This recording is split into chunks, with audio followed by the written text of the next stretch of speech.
The audio's coming, I think.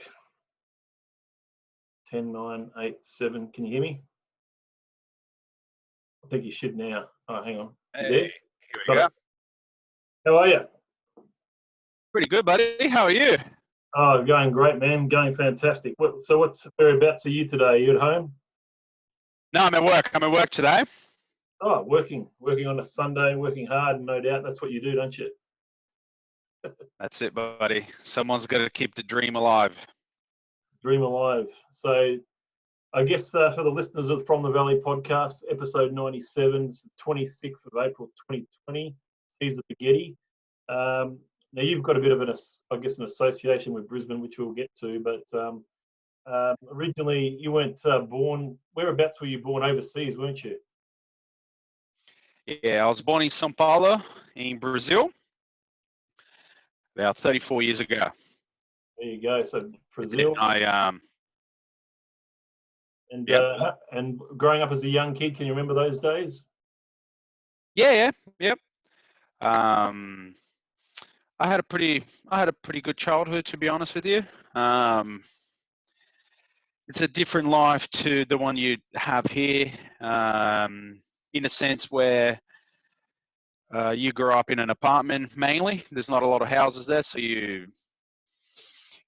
not as many outdoor activities as my kids do. But no, it was. I had a really good childhood.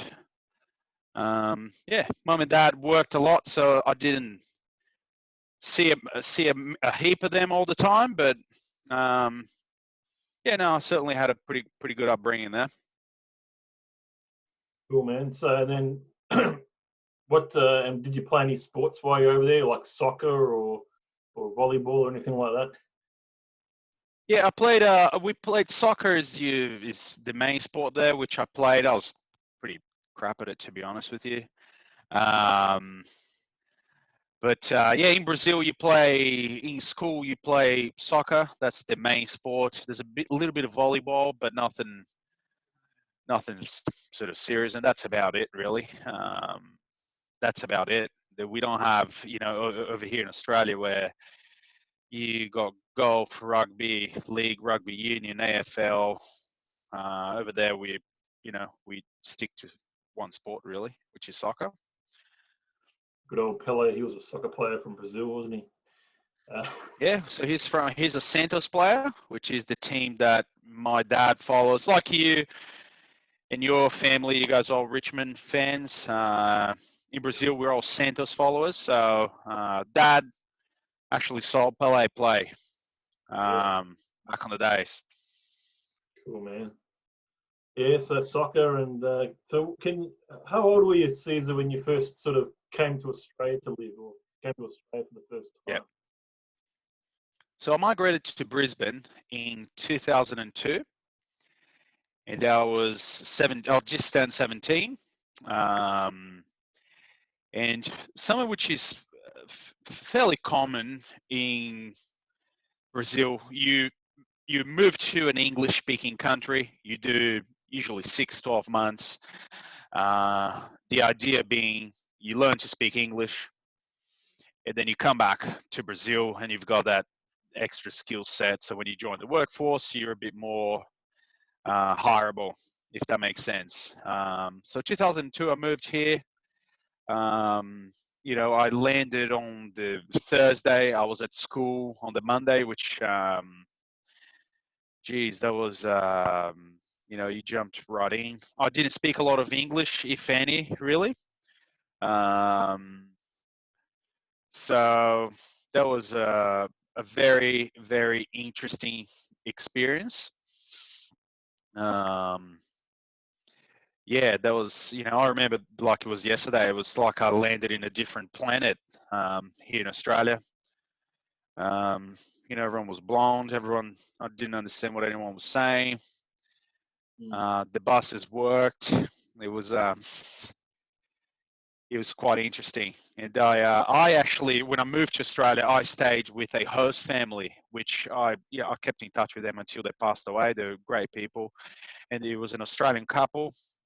And you basically move into an Australian family.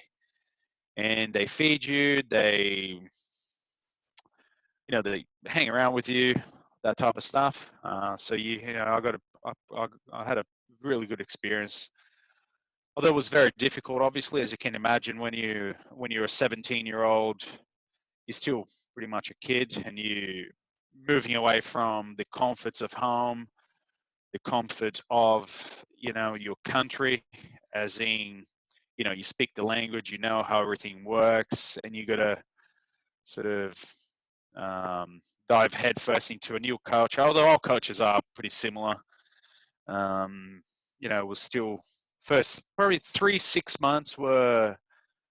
Yeah, I remember calling Dad on a daily basis saying, "Oh, get me out of here," for the first 3 months, because it was just it was pretty brutal not speaking the language. Yeah. Whereabouts in on the north side was the first I guess location or Yep. place that you lived at when you were there?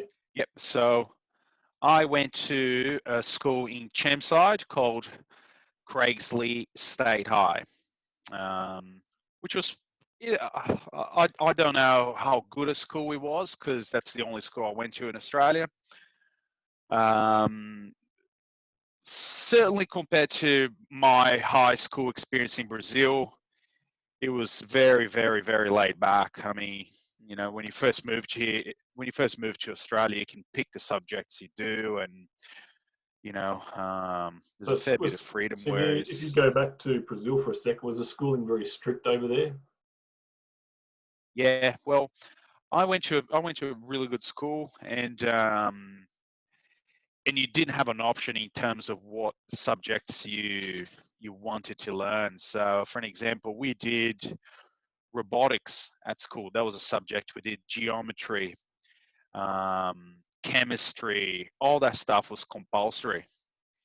So, when I moved here, I mean, you could do music, which I back on those days, I loved playing music. So that was obviously the first one I signed up to. Yeah, but it's an interesting exercise. So basically, you go through a migration sort of agent, and he does the work. He finds you the school, and he obviously has a connection with the school, and he places you at a school like Craigsley. So you obviously pay. It was a fair amount of money, actually, probably the same price that you would pay to go to a top private school is what I paid to go to Craigsley State High. So that was interesting, but um, I certainly didn't learn a whole lot in terms of academic material, to be honest with you. Like, I mean, I was at school for grade 11, grade 12. Yeah, I mean, I learned to speak English. That's probably the biggest takeaway from it. Yeah, and I guess when was the first time you met that younger brother of mine, that bloody Christopher? When did you meet Crispo, or whatever you call it? Yeah. So Chris, which is a great friend of mine, we still keep in touch. Obviously, he lives at the Gold Coast now. I live in Sydney, so it's a bit harder to do face-to-face meetings. But we speak with each other on the phone pretty often. I met him. He was my first real friend in Australia. Um, so I think him and I we had similar interests in high school, which was drinking beer and trying to tune up girls. So we got along pretty fine. Yeah, cool, man. So it, yeah, uh, it, he took me under his wing. He didn't understand half of what I said. I didn't understand what he said. However, we were still able to form a pretty good bond. And as I said, we're still buddies now. He's a really, really good dude. yeah. I mean, when you're talking about, I guess, your struggles with the English language in those early years, it's amazing to think that of all the people that my brother could have chosen, as the MC for his wedding, your how you sort of developed as a in a way as a public speaker or a confident sort of speaker enabled you to be the MC at his wedding. So it just shows you how far you've come, and you know how you sort of develop those skills, which is something we'll talk about in this podcast. But I just think that's quite interesting that's certainly occurred, and you've taken the ball and ran with it basically. Well, something that I just gave it a crack. So, for an example, a lot of people when learning a new language, especially when you're in the country that speaks that language, people are very self-conscious of making mistakes, and that was not a problem that I had. I didn't really care if I sort of I gave it a crack. That's what I'm trying to say. And that's why a lot of people really struggle to learn a language, and that's because they don't put themselves out there. But my thought was, I'm in this country. I think if I'm talking to someone and they see that I'm at least trying to speak their language, they will give me a go. Whereas a lot of people, especially back in those days, a lot of let's say the Brazilian people that moved here, they hung around with Brazilians, or South Americans hung around with South Americans, Brazilians hung around with Brazilians, Indians hung around with Indians, and I didn't want to do that. I thought that defeated the purpose of moving to the other side of the world. There's no point in me moving to Australia to have a Brazilian girlfriend or hang around with Brazilian people type thing. That was the way I saw it anyway. And it served me well. I mean, I certainly, I'm fluent in English, as you can tell, and now, you can't shut me up, basically. That's definitely the truth.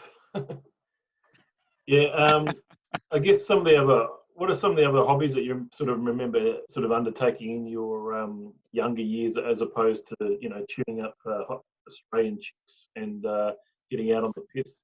And what else did you used to get up to? Anything that comes to mind? Well, I used to play music. I had dreams of becoming a musician when I was a bit younger. That didn't take place. But yeah, I played drums in a band. I played guitar, and that took the majority of my time outside of work and school back on those days. And yeah, that was probably the main hobby that I had. I've always been a fairly creative person in terms of, either playing music or making stuff. I've always sort of tried to make something out of nothing. So yeah, that's what I did. I mean, I did music at school, and it was quite interesting because I couldn't speak English and I couldn't read music either. So, we used to turn up to the music class. We had this teacher who basically I used to turn up, and because I didn't understand what she was saying and I didn't understand music, I used to turn up. She used to say, Cesar, you can go to the room next door and play guitar if you want. I said, oh, okay, cool. And I just go and play guitar for 2 hours, and that was my music lesson. It was pretty interesting. Yeah, man. Yeah, so with Brisbane, tell us a bit about your connection you've had with, I guess, the city of Brisbane. Obviously, some of your first jobs that you had here. What was the first job you had here in Australia? That type of thing. So my first real job in Australia was I worked at, it was in Paddington at, it was the comedy club in Paddington. Sit Down Comedy Club. Yeah, I got a gig there. I was the light and sound dude. That was my first job. So I was basically working the switchboard, changing the lighting depending on what was happening. I got paid about $40 a night. Cost me more in fuel. But it was an interesting job. I mean, I gave it a pretty good crack. Yeah, it was. I worked for free beer basically. So common theme you're going to find through this podcast is my love of beer, probably. Love of beer. Well, which type of beer? I guess were you drinking back in those days? Anything in particular that comes to mind? Well, in Brazil we drink pilsners. That's what we drink. Uh, Back on those days, Tim was whatever was liquid. Really, was we would drink. Me and your brother. Whatever was the cheapest. Exactly. I think back on those days we used to drink Woodstock bourbon and coke, the pre-mixed stuff. It was horrific. But Oh that's yeah. what we used to drink Goon with Sprite. That was another classic Craig's Lee cocktail. Um, but anyway, Yeah. back to work. So that was the first job I got. Yeah. I then got a job at a fish and chip shop, which was quite cool. And it was hard work. It was very hard work, and that was in side as well. But I had some really good experiences there. Through that job, probably 4 shops down from the fish and chip shop, there was a business, an office supplies company called Paincraft Office National. And I became really good friends with the guy that ran that particular branch of Paincraft. We became really close buddies. He used to come in, and I used to make his breakfast every day. And yeah, we built a really cool relationship. And through that, I ended up getting a job at Pencraft Office National, which is an office supplies business in Fortitude Valley. Still there, still doing really well. That's business is being. I was there for 10 years. The CPS. director, the We still use Pencraft, just to let you know. excellent, very cool. The guy that owns Pencraft, he's had that business for close to 20 years, I think. And it's interesting how the valley changed. And when I first started there, I was picking and packing boxes in the warehouse, which was a really good experience. That was sort of like my university, if that makes sense. And it was interesting when I got that job. A lot of my friends in Brazil were going through the university channels and doing that type of education progression, and I got a job in a warehouse packing boxes. And a lot of my friends said, "Oh, that's you're wasting your time. You got to go to uni." Very much the thinking, I think still now, but very much the thinking back on those days in Brazil was you either go to uni or you're a bit of a pleb, if that makes sense. Um, Now, obviously, that didn't bother me. I really loved the job, and I really gave it 110%. And I was very lucky. The guy that owns Pencraft Office National, which is your supplier, um, David Loxon, he is my business partner now. We went into business after working together for a bit over 10 years. Um, and he's been a really good mentor of mine. He's an accountant by trade, much like yourself, and he really taught me how to run a business. And that background, working through, starting on the bottom, working in the warehouse, especially working for a guy like that, really made me realize that the opportunities are endless if you work hard and you give it 100%. I knew there was going to be some good opportunities within that business. So I worked in the warehouse for quite a while, picking, packing. Hot Queensland warehouse, no air conditioning. That was hard yakka at times. And from that, I then progressed into sales. Mm-hmm. Um, so basically, I was working in the warehouse. I had a bit of an accident at home. I burned my hand. And instead of going to work and saying, "Hey, I can't work anymore. I need 3 weeks off because I can't pick boxes," I said to David, "Hey, I can't pack boxes, but can I do something else? And started making phone calls to customers, and that's how I got started in that sales role. We had a dude doing sales at Pencraft at the time, but it was nothing sort of. We didn't have a formal sales department, if you will. There was no sales manager, no sort of sales training, if you will. It was very much pick up the phone, make some calls, and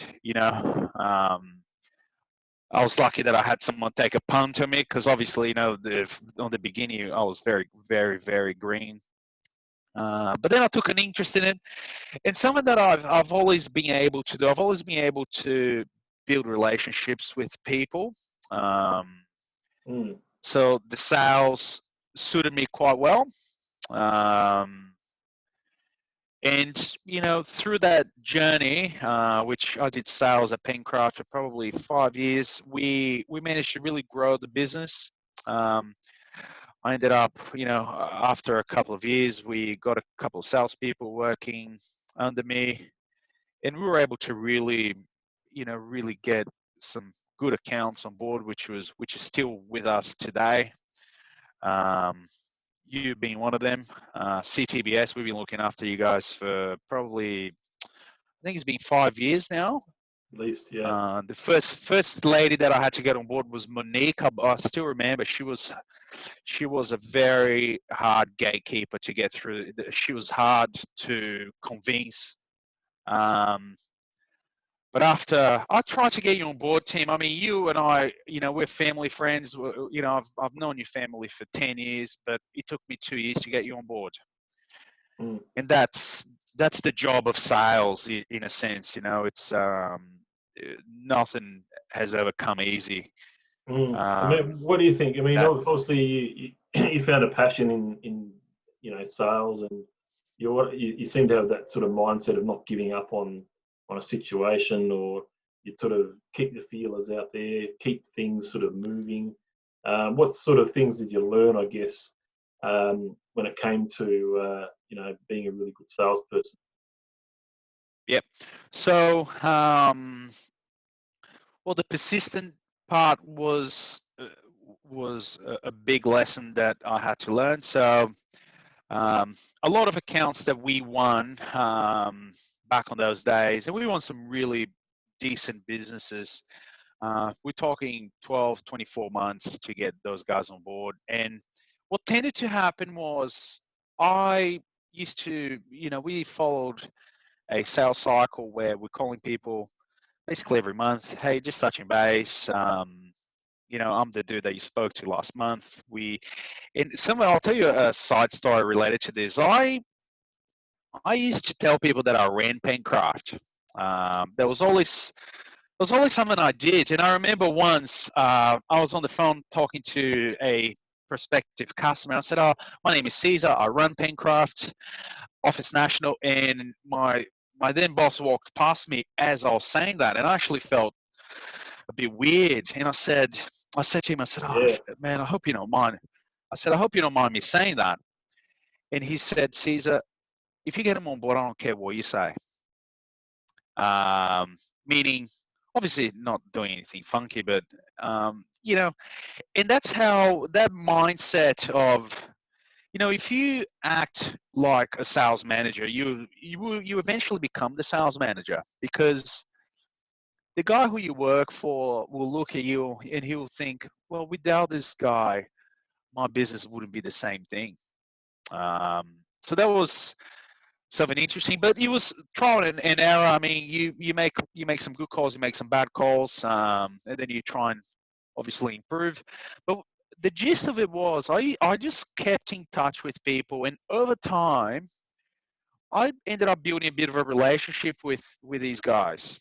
And then it gets to a point where in a period of 12 months or 24 months, doesn't matter what industry you're in, there's going to be a few hiccups here and there. Now, I was there because I had my foot in the door, and I was talking to these people on a monthly basis. When the supply let them down, I was there. I was making that call every month. And when the opportunity arises where, let's say, I'll give you one example of a business. We picked up Brisbane Airport, which is a great account for us.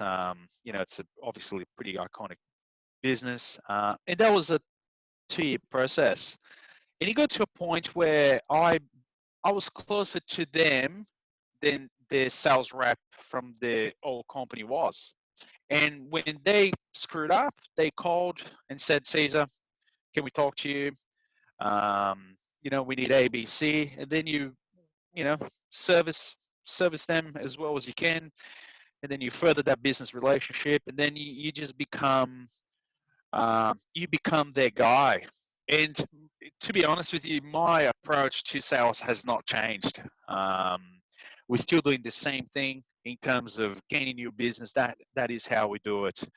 And now, obviously, I don't work for Pencraft anymore. I've got my own business here in Sydney, which David is my business partner. He's the guy that owns Pencraft. And we were house on this business after working together for 10 years. And that was a truly eye-opening experience, making that move from employee to employer, from sales manager to director. And you know making that change from when you have one function in a business, you kind of have your blinkers on because everything happens behind the scenes. And as long as you're getting people on board, as long as you're building relationships, that's your job done. You go home and you turn up the next day and you do it all over again. And obviously, when you own your own business, you very quickly have to become the HR expert. You've got to become the logistics expert. You've got to really be a well-rounded business person in order to succeed. And going back to my mentor, I mean, although he's not super active in Dynamic Office National, which is my business, if it would be a weird day where we wouldn't talk to each other at least a couple of times on the phone. That's a daily occurrence. And he's usually, we work pretty well. He's the numbers guy like yourself, Tim. I'm more of the relationship sort of building guy. So, we really work well together. We have two sets of skills which complement each other quite well. And I'm very lucky that I've got that sort of source of knowledge, a phone call away, which is very, very important. Yeah, man. So obviously it's a big move. There's a few big moves that you've done it's quite a few big moves you've done in your life. You obviously came from one country to another. You went to a school when you didn't know how to speak that English that well. I mean, when you're sort of living in Brisbane and sort of working your sort of way up to this opportunity that presented itself to get into business, I mean, how did you sort of find Brisbane as a place? Did you think it was a good place to do business? What were the people like? Did you think it was a small town? What are some of the things that stick out? So I absolutely love Brisbane. I think it's one of the best places on earth to live and work. Quality of life you have in Brisbane is 10 out of 10 in my personal experience. Working in Brisbane versus working in Sydney, it is a little bit different. I find the baseline level of service you get in Brisbane is much higher than Sydney. Okay. Meaning you walk into a cafe, the level of service you get in Brisbane is much higher. I found it was a shock to the system when I first moved here.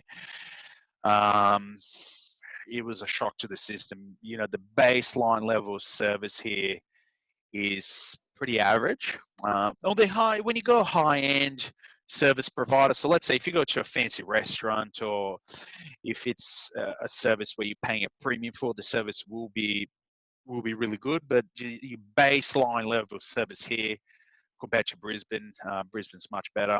People are more laid back in Brisbane, I think, and that's obviously, Sydney. Although it's only an hour flight, it's a different world in a sense. Like Brisbane, I mean, most you live 10 k's from the CBD in Brisbane. I mean, you get into work in half an hour. Um, um, Sydney is a very different place, whereas it feels like there's many different cities within our city. So, for an example, you've got the western suburbs, and then you've got the northern beaches. You've got the eastern suburbs, and they're very different places, very different crowds. Where we are here in St. Leonard's, it's we're very lucky here. This is an amazing place to run a business. We're surrounded by some really great companies. Yeah, but in terms of doing business in Brisbane, I mean, it's unbelievable. Getting around Brisbane is, I remember you can drive to the city, you park on the street, you go and talk to a law firm, you hop back on your car, and you drive back to the valley. I mean, the driving from the valley to the city, that process is 10 minutes max. Mm. Whereas if you go from St. Leonard's, which is where I'm based, we're Mm. probably 5 k's from the CBD here in Sydney. You're talking 20 minutes to drive there, and there's no parking in the CBD, obviously. You just cannot park Yeah. on the street. So you've got to go to a private car park, and you're talking, $58 an hour for parking. Let's say if I want to get to the airport, when I was working in the valley, if you want to go from the valley to the airport, I mean, you would be flat out doing that in more than 25 minutes. And over here, if you go to the airport in the morning here, it's a 45-minute drive from St. Leonard's to the airport. So getting around is much, much easier in Brisbane. Mm. People a bit more laid back. However, the opportunity, although there's a lot of opportunities in Brisbane, obviously, at least in my industry, the opportunities are more limited in Brisbane than they are in Sydney. Main reason being, we we uh, we sell stay. We're an office supplies business. So, for an example, a company like yours, CTBS, which as you guys been with us for 5 years, so we supply you guys with uh, your office paper. You do, let's say, you do a trust for someone, you bind that document. We provide you the binding supplies: coffee, tea, sugar, toilet paper, paper towels, cleaning supplies, everything you need to run your business. That's our game, right? And being in Sydney versus being in Brisbane, the key advantage is a lot of head offices are in Sydney.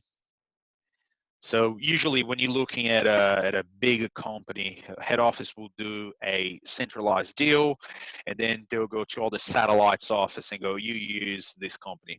So when I was doing sales in Brisbane, when you're trying to enter a business and their head office is in Sydney, that becomes a pretty challenging task. So, very different places to work. However, the fundamentals are exactly the same. You still got to build a relationship with someone. You got to add some value to their lives, to their businesses. That obviously doesn't change. But I mean, Brisbane, I love Brisbane. I think it's one of, I lived there for a long time. I think it's one of the best places in the world to live. It's 10 out of 10. So, in your industry, what sort of trends are you think you're looking at in the future? I mean, what does I guess a place that sort of specialises in stationery and all of the office type stuff that you do, where does that go in the future? Do you think? What do you think is going to happen, and what are you thinking about for your future? Yeah. So even I've been in the office supplies industry for 14, 15 years. So I've been in the industry for quite a while, and I have seen the industry change. So a lot of products that we've once upon a time sold, we are selling less and less of, um, and um, and there's new products being added all the time. Um, Prior to this coronavirus challenge that we're all facing, uh, our business was growing, which is a real positive. Um, and I think the key is talking to your customers and understanding their business and looking for opportunities. So, for an example, we look after some of the biggest retailers in Australia, and albeit they are in hibernation now, um, we became their partner. And some of the products we supply now, just to give you an example, and that's probably not something you would think about a traditional office supplies business. Um, One of our biggest sellers is water. So, for an example, San Pellegrino bottled water, as in San Pellegrino, Santa Vittoria. Um, when you're looking some of the luxury retailers out there, you go there to buy a $10,000 bag. You walk in, they give you a bottle of San Pellegrino that comes from us. And we've really been able to change our mix of products over the last 14 years to remain relevant. For an example, um, we look after one of the biggest TV broadcasters in Australia, and we do all the Cantina janitorial products. So they got 1,200 staff, and every toilet roll that gets used in that business comes from us. Paper towels, soap. Obviously, through this coronavirus crisis, we've always supplied hand sanitizer and toilet paper, but that was obviously, we're lucky that our business supplies those products. But basically, we're pretty active in looking for opportunities. So where can we help you run your business better? And if you're talking to your customers, they will usually tell you what you need to do, where the pain points are, and as a business, my company is called Dynamic Office National, and that name is pretty well what we try and be. We try and be dynamic and add value to our customers' businesses, and the products we sell do reflect that. To give an example, we sell tampons. That's not something that you would think Yeah. a traditional office supplies business would sell. However, um, we're lucky. We look after some companies that give to their staff um, a level of attention which is unbelievable. So, for an example, female toiletries are something that a lot of companies do provide their employees, and they're able to get that from us. And the difference between us and, let's say, going to a pharmacy, we're able to bundle that with your order. We deliver it to your door or to your business, and we just make it easy. We give you a 30-day account, all that type of stuff. So, um, yeah, so our business has changed quite a lot. So look at some of the filing products that we've once upon a time used to sell truckloads of. We no longer do. So folders, binders, that stuff is in decline. But canteen janitorial products is obviously growing quite a bit. Furniture is another category that has grown a lot for us. So we do full office fit outs, Oh, wow. meaning we'll go to your business, we'll measure everything, we will come back. We have a drafts person that will do a detailed drawing. They will give you CAD drawings with what your office will look like. We will go there, we will assemble everything, we'll take everything away, and we make that process nice and easy. Again, chairs, that's been a massive category for us through this period. So And also you computer supplies. people are working from home now, Tim. And when you make that change from I'm office based to working from home, you're going to sit on your dining chair which is not made to be sat on for 8 hours. Obviously, it's a dining chair. You sit there to have your meal, then you go and sit on the couch. So through this transition, we've sold and we are selling a lot of chairs. And some of that we do, which is quite cool, is we sell chairs we sell good quality products that have 5-10 year warranties. So whereas a lot of our competitors are selling that sort of the cheapest common denominator, if you want a 12-month warranty max, whereas the stuff we do is more 10-year warranty. We can actually deliver a chair assembled to your home, and the turnaround is super quick. If it's a chair that we got in stock, we're doing same-day deliveries, which in Sydney is pretty rare. Monitors, we've been selling a truckload of monitors at the moment, obviously, because people are used to working in an office where they have 2 screens, and then they go home to a tiny laptop, and working becomes very hard. Printers, it's and obviously, the toilet paper craziness that we were part of that craziness. I mean, we sold an unbelievable amount of toilet paper the last month. So I guess hand sanitizer. We can talk about work stuff all day, mate, but that's I guess if there's a lot of different things you can get from Office National or Dynamic Office National.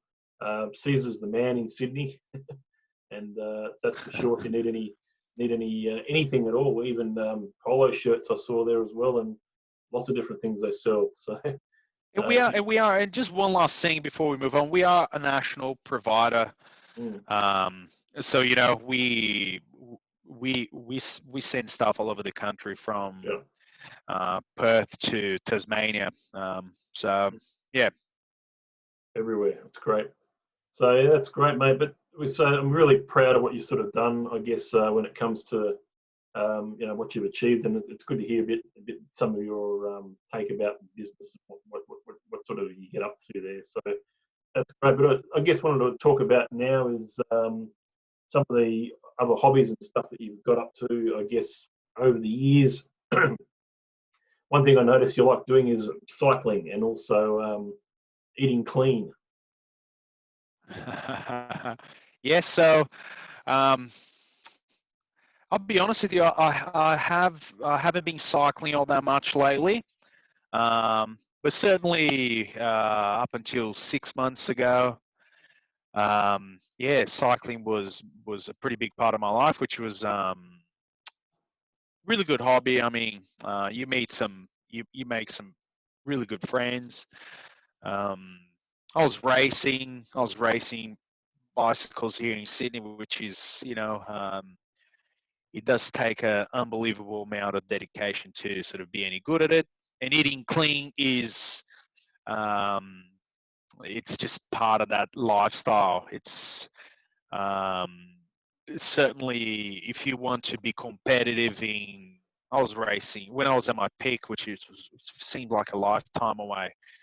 When I was at my peak, I was racing B grade. So the grades here are A, B, C, and D. So when I was racing B grade, I mean, unless you're eating clean, it's a real struggle to compete. And yeah, that sort of becomes your life. You know what I mean? Because you're riding.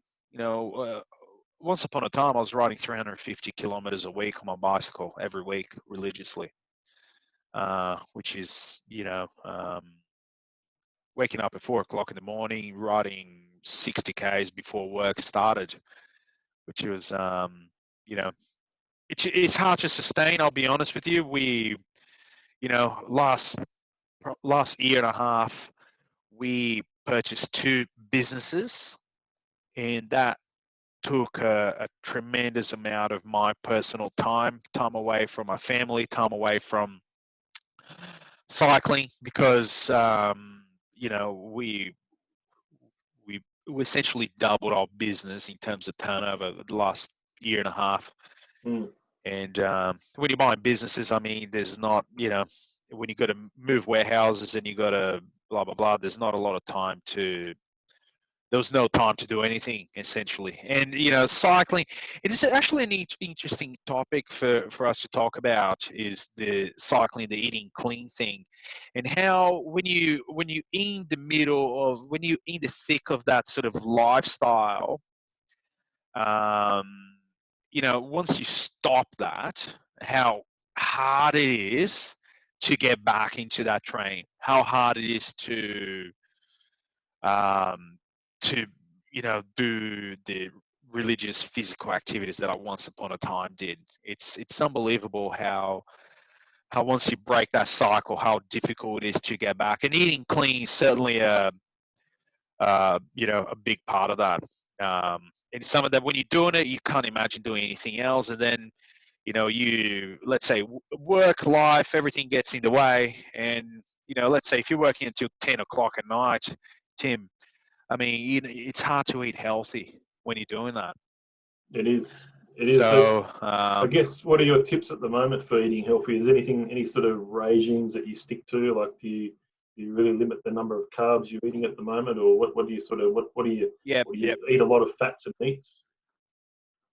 yeah. So, what I tend to do, so what I'm currently doing, which is working pretty well for me, is during the week I'm fairly strict into what I eat. Certainly, I avoid carbs during dinner time. No booze during the week. That's something that I try and stick with. And I'm the type of dude that I really struggle to have one glass of wine with dinner. If I open a bottle, it usually goes. But what I'm trying to do now is during the week, it's just eating healthy food and mainly um, try and eat mainly vegetables, some meat. Later at night, I really try and avoid carbs. Especially now that I'm not cycling. I mean, when you're cycling as much as I was doing that without carbs is pretty well impossible. I mean, you can ride a bike without carbs, but you're certainly not going to race or be competitive without it. Mm. But yeah, during the week, I mean, we just try and eat healthy. I mean, I've got 3 kids, Tim, who are 6, 4, and 2. So the days of being adventurous on the kitchen are sort of, well behind me in terms of trying, we usually eat fairly basic stuff because of the kids mainly.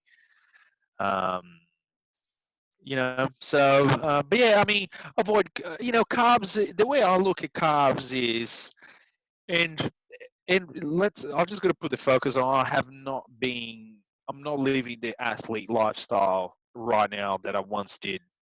Um, But basically, I saw carbs as a fuel, and if you're an active person and you doing physical activity, carbs certainly help you get the most of that.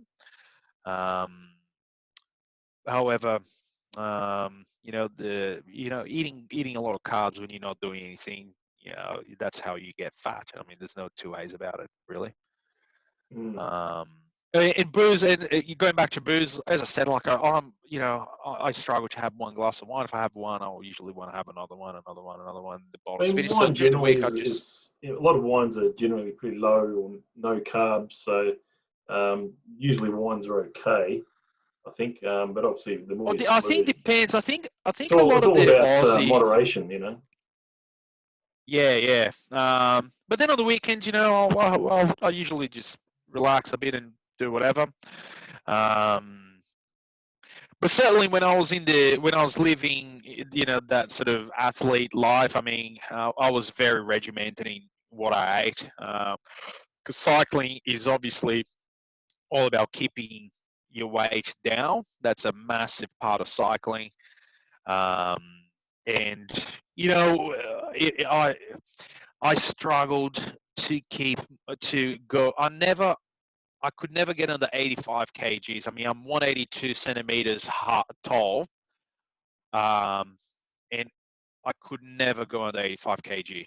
Didn't matter how much I starved, I just could not do it. Which, at 85 kilos, I was a stick. You would But be. in the world that I lived in, Tim, that world of cycling, 85 kilos, you are not light. I know some of my friends, the guys that are competitive in A grade, 65 kg, and they are my height. Uh, yeah, I mean, there was not a That's what lot you to call them. fit. Well, I mean, in a bar fight, you would beat them up quite easily. But yeah, I mean, they can ride a bicycle fast. And fitness is an interesting one. Like, what is fitness? I mean, riding a bike, for the longest bike ride I've done was 230 kilometers, which is an unbelievable. In one go. That's an unbelievable distance. So you get that baseline cardio. That's what cycling is. Like it is just a car. Like you get that baseline cardio, and I think for anyone trying to, losing, cycling and losing weight can work pretty well. If you still got to be mindful of what you eat, because I'm a firm believer that losing weight is all about diet. Um, you know, uh, Exercising, it's a bit of a double-edged sword, because you're a car. Let's make that analogy. You're a vehicle, and you're going through a tank of fuel. You got to refuel that. And more often than not, what people do, and then you see this in cyclists all the time, especially the more of the weekend warriors. You see these guys wearing lycra, they got these big guts on them, and they ride 100 kilometers, but they're still overweight. That's because they ride 100 kilometers and then they overeat. Mm. I'm a firm believer, if losing weight exercises can be a part of it. However, I do think it can be a double-edged sword, because depending on the diet regimen that you follow, let's say if you want to go and do, which I think is what you're doing now, which is not eating a lot of carbs, you're rarely hungry. When you're eating a lot of sort of healthy fats and you're avoiding carbs, I know when I was doing that, sometimes you even forget to eat. Like you have breakfast and then Or you it's three fast, or o'clock and you go, I haven't even had lunch, but it doesn't bother you. Whereas if you're exercising and if you ride 60 kilometers before work, you are going to spend your day eating, because you're going to be like, by breakfast you're ravenous, because your body's just going, oh, I just burned 2,500 calories. You got to give me some food, and it is hard work. Usually I found that when I was overweight, losing that sort of initial sort of chunk, that goes quite quickly, and then once you're dedicated, it goes, because if you're carrying a lot of weight, if you just work hard, that big chunk goes, but then that last 10 kilos, it's unbelievably difficult to lose. You basically just got to go hungry. I mean, that's sort of how it is, it's a bit of a yin yang type philosophy to this. The reason why you get overweight is because you overeat, and you're never hungry. And if you want to do the opposite of being overweight, which is being skinny, you got to do the opposite of what you've done to get to how you got. But certainly, the diet that you're doing now, I mean, that's a pretty solid way to lose weight. I mean, I did it. I lost a fair bit of weight, doing that keto diet. Is there anything else you get up to now in your downtime? Is there anything that, obviously the kids would keep you very busy, but is there anything else that you've sort of found, and how have you sort of found generally, how we've sort of gone with COVID?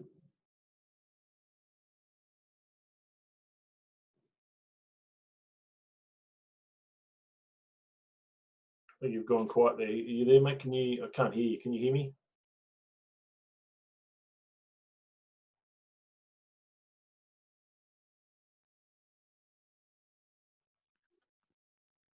I'm just having a few technical difficulties here, so hang on. Can you hear me there, Cesar? Thumbs up if you can hear me. Okay, well, I'm not sure. I can't hear you at the moment, so I'm not too sure what's going. Hang on.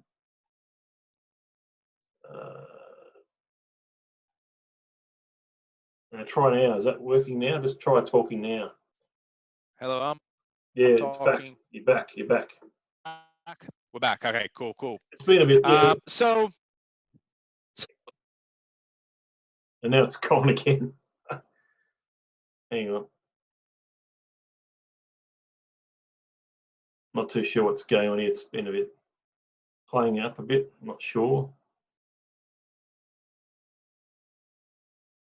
I'll try getting toward the end of the podcast. But yeah, I'll just see if we can get this going again. I'll tell you what I'll There do. you go. There you go. We'll There you go. Yep. You're on. You're on again. Keep going. And then now it's gone again. Yeah. Not too sure, man. What I might do is I might get you on the. I might just get you on the phone, perhaps. That's okay. Here we go. Oh, you got it? Hear me now? Yeah, I can hear you fine. Okay, I'm just on the computer.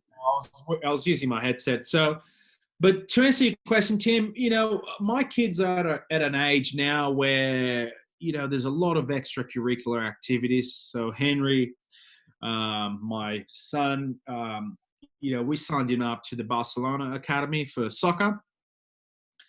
And that was Monday, Wednesday, Friday, and a game on Sunday. So that's 4 days a week. You're basically doing the running around.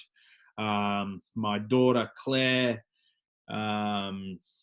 she did gymnastics and swimming and all that type of stuff. So very much I'm come the weekend. I mean, during the week, Tim, as when you run your own business, you're never sort of home before sort of 6 really.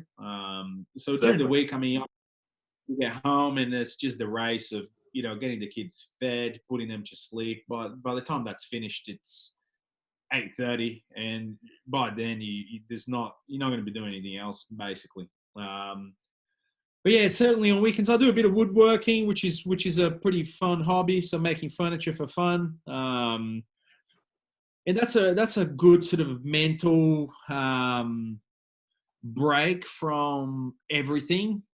As you know, Tim, you run your own business, and people count on you to have all the answers type thing, and you constantly solving problems for other people and blah blah blah. And then with kids, it's just that sort of never ending task. Woodworking has been a cool hobby that I can just go and sort of get away from everything for a few hours and, make something out of nothing, which is quite cool. And, the hobby has intersected a little bit with my work. We do these stand-up desks, which are, we make them out of slabs, which is really, really cool. I'll send you a picture. Yeah, but I mean, with three kids at that age, it's not, they take up most of my time. What about yourself? What hobbies are you were cycling for a bit? Are you still doing that? Yeah, well, it's sort of, I bought a dud bike, I think. I bought it from 99 Bikes, and that's not the place to buy bikes. If you want to just take for a bit of mountain biking and stuff. So basically got rid of it, 6 months ago, and haven't really had a chance to rebuy a bike since. So yeah, I've been a bit slack in that regard, but I will buy something again, but it might be a little bit later in the year. Yeah, I recommend a road bike. That's I mean, the mountain. I've never got into mountain biking, but road bikes, they're fun. They make you go as fast as possible, which is the fun bit, I think. What else are you doing, Tim? What else? Podcasting is obviously the last couple of years I've been doing that. That's been fun. And what else have I been doing? I now that I've been doing the gym work from home, so I set up my sort of gym downstairs. So that's with COVID and all that coming in, it's probably worked out well too. So work out 4 or 5 times a week downstairs. And it's just, it works really, really busy at the moment. Obviously watching a bit of TV where I can. Netflix series like Ozark, I've started to get into. Started watching that as well. So that's really good. Just I haven't got to season 2 yet. I'm still getting through season 1, but it's good, man. It's good series. Well, yeah, I was going to ask, when was the last time you came to Brisbane? How long ago was the last time you were here? I was in Brisbane probably 6 months ago. I did a course. I did a business course in Queensland a few months back, and I was traveling to Brisbane probably once a month for about 6 months. That was quite cool. As I said, Tim, I love Brisbane. I think it's and I say this to everyone. Even people from overseas. Brisbane is 10 out of 10. But yeah, 6 months. Have you seen that new Howard Smith Wharves area that's opened up in the last 12 months? Do you see any? What's this? The Howard Smith Wharves near the Story Bridge here. Have you seen that? Opened up? I haven't been there, but I definitely saw it. What is it? A brewery? Yes, there's a brewery there called Felon's Brewery. As you can see, there's also a cocktail bar in there. It's all on this side on the north side of the on the Story Bridge. It's a good little area. It's become very, very popular. It's sort of taken some business out of the valley, I guess. But yeah. Where I worked walking distance from that place when I worked in Brisbane. But my last few visits to Brisbane, I was certainly not, I was pretty busy with work and studying. So I was, unfortunately, I didn't get to get out and experience the city. We're actually, our conference this year for our business was going to be in Brisbane, which I was very, very much looking forward to. But that's obviously, I don't think that's going to be going ahead now because of... What month was that? I think it was going to be October. Well, October, I don't know. It's hard to know what the world's going to be like in October, isn't it? That's the hard thing. I think they've cancelled obviously the Ekka already, but. And I think Australia is probably the safest country in the planet to being right now in terms of this disease. We've handled it unbelievably well. I mean, I know we're back home. There's been already 4,000 deaths, and things are looking pretty bad. The things are going to get a lot worse there before they get better, and I think we are sort of towards the end of it. It's quite interesting. I'm surprised. I'm surprised that if you were to predict that we'd have flattened the curve the way we did, at the sort of end of March, I wouldn't have predicted where the stats are right now. You'd think that'd be a lot worse in Australia, but we've been very lucky, and I think it's been one of those situations where, because we've been isolated and had it reasonably under control and been reasonably strict. Yes, there's going to be dickheads that go to Bondi Beach or whatever and do whatever they do, but at the end of the day, I think we've been lucky, but also it's because of the way we operate here. Yeah, 100%. And look at Italy for an example. The way people interact with one another is very different to the way we interact with one another here in Australia. Mm. For an example, it's very common for an Italian person to give you a kiss on the cheek when you see them, whereas we don't do that.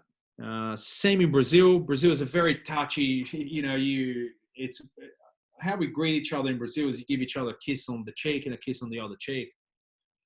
We don't do that here. So I think, that obviously makes a big difference. And I think closing the borders to China early, I think that was a pretty good idea. I mean, obviously it wasn't a popular decision to make, but I think it was definitely the right one. And I think given how new this is, and no one really knows what they're doing, really, I think we've done really well. I'm pretty proud to be Australian, especially, these are the types of events that, really show that, your country's colors. And I think we've done unbelievable. It's been very good. And in business, I mean, how, as an accountant, as a numbers person, how do you think the government has handled, the job seeker package, all that type of stuff? What's your sort of... Yeah. So, excuse me. Obviously, the big one at the moment is JobKeeper, which is a lot of our clients seem to be eligible for, like at least more than half seem to be eligible based on their turnover's gone down 30% at a month that's going to suit the test. So as a result, they're having to work out ways they can pay their staff whilst things are a bit slower. Is always a bit of a challenge. Do I get money from the bank? Can I get money from the bank? Can I get money from family? What can I do to keep everything afloat? So it's been quite interesting. We've obviously had to advise our clients to try to get everything that's out there for our clients in order to make sure there's as much sort of money coming in the bank. But as far as how much that is, it's quite astronomical. The amount of money that the government are going to be putting out. It's a lot more than what it should be, and it's a lot more than what we envisaged. But you've got to take advantage of it if you're a business to keep going, and the strong will survive. Yeah. Yeah. Well, it's I think it'd be a very hard job to be in that position, making those calls. I mean, I don't think, when you're dealing with someone as new, there's too much red tape in a lot of these ones as well. It's really red tapey than what it should be. Yeah. Okay. But I mean, in terms of, it has been interesting. So if you're a casual, and let's say you worked a few hours a week, yeah, and you were making, let's say, $300 a week. Yep. You now make $750 a week. Does that sound right? Yeah. So there's been a lot of contentious issue around this whole casual employment, in particular, and whether or not they're eligible employees for JobKeeper. Mm-hmm. And basically,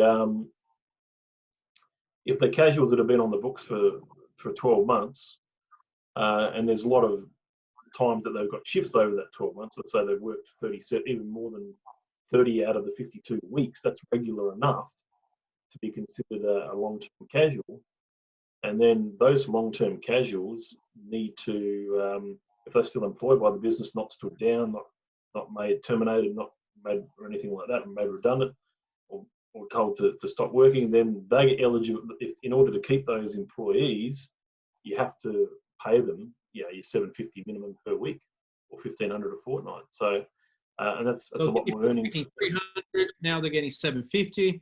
Yes, and then they've changed the goalposts a little bit more over the last 48 hours. So this thing changes all the time.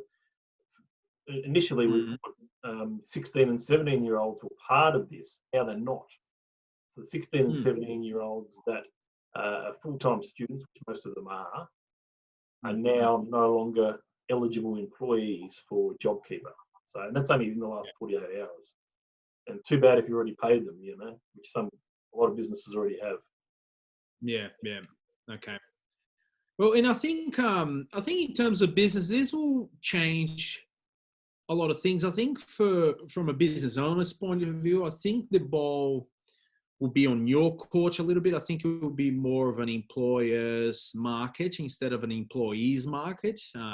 If unemployment rate goes over 10%, I mean, I think the people that will suffer is the people, a lot of people go to work to go home type thing. The people that do the bare minimum, that aren't adding a whole heap of value to your business, those are the first ones to go.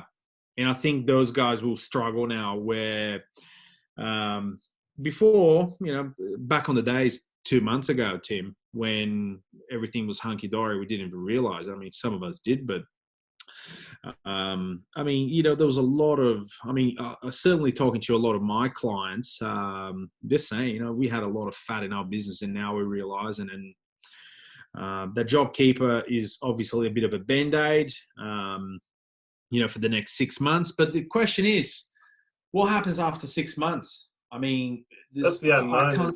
There's a lot of unknowns. You wouldn't expect that the economy is going to be booming in 6 months. That's not the expectation. There's not going to be. So the international tourism, and I'll give you an example. My brother works for Emirates, and when he flies into Sydney or Brisbane or wherever, so the whole crew will stay for 2 nights in a hotel in Brisbane or Sydney or whatever. And it's usually a nice hotel like Hilton. So those guys stay there for 2 nights. They get an allowance, which they usually go and spend in that country. So my brother comes here, for an example. He's here for 2 nights. They get, I think it's about $150 to cover meals, obviously on top of their salary. Yeah. But they basically, they go out, they add to the local economy. They go to a restaurant, or they go to Dan Murphy's or whatever it is. That's stopping now. So, it would be interesting to see what this place looks like without that international tourism. But I really do think in 6 months' time, I think if your business is still down 30%, you're going to have to let people go. I mean, that's just how it is. The biggest cost. Exactly, and it could be sooner than that as well. That you might have to make those decisions. But it's going to be an interesting times, but interesting times ahead. There's a lot of plans that have changed. People in the events, festivals industry, it's hitting insane. Them terribly. How people going to want to be itching to go out to festivals in 6 months' time once they can go back to festivals? What will the market look like? If you run a catering company that looks after airlines, I mean, your business doesn't exist anymore overnight. Yeah. So it's very, very crazy. Mm. But in terms of employees, I mean, this is a really good time for you to really sit down and figure out how you can add some value to your business. I mean, if you haven't asked the person you work for the next few months, what would you like me to do different to what I've always done? That's a key question every employee should be asking their employer. Because as I said, when the honeymoon periods for the 6 months is over and the economy isn't back to where it was, people are going to be let go. And if you're that person that turns up to work to go home and you're not really that vested in that business, I'm assuming you're going to be the first one to go. So, interesting times ahead. And I think people probably need to get a bit more flexible around work. And, certainly, just because you've always done something, that doesn't necessarily mean that that's your reality anymore. And, that question, which I said, I think if one of my employees came up to me and said, it's a bit quiet now, what do you need me to do? I think that, that's a pretty powerful question. And you might find out, you might put yourself in front of, in front of the person who's going to, end up getting sacked. Mate, we've been going for about an hour and a quarter, believe it or not. So it's been really good to catch up with you, Cesar. It's been great to have a bit of a chat. And next time I'm in Brisbane, hopefully we can go and have a beer. Yeah, hopefully sooner rather than later, but we'll see how things go. But all the best, mate. Stay safe. Thank you very much for reaching. Thanks very much, man, for reaching out to me and wanting to hear a bit of your story. I like to hear the story about some of the stuff you had to sort of endure as you were sort of growing up and moving to Australia from Brazil was quite interesting. and obviously a great friend of my brother and a family friend, as you know. They'll all be probably watching this podcast as well. So shout out to my brother Nick, and Chris, sorry, and Tony and Sue, who moved into their new place up in overlooking Marucci River. Did you know about that? Please say hi to Tony and Sue. I mean, those guys your family is unbelievable. I mean, the Wilshires, I got nothing but praise for you guys. Please say hi to everyone, and looking forward to catching up with you sooner rather than later. Okay, all the best, mate. Take it easy. See you later, mate. Bye. Cheers.